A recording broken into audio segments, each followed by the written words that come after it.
नमस्कार महाराष्ट्र.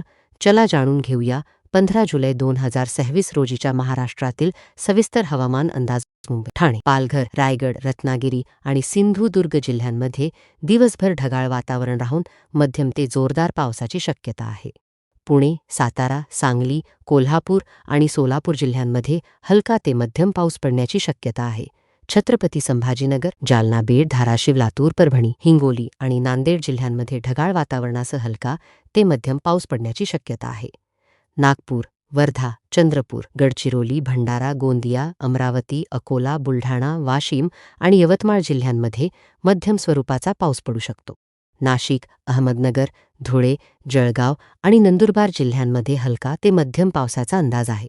हा होता 15 जुलै 2026 रोजीच्या महाराष्ट्राचा सविस्तर हवामान अंदाज. अधिक हवामान अपडेट, पावसाचे इशारे आणि महाराष्ट्रातील प्रत्येक जिल्ह्याची माहिती सर्वात आधी पाहण्यासाठी महाराष्ट्र हवामान लाईव्हला नक्की फॉलो करा. धन्यवाद.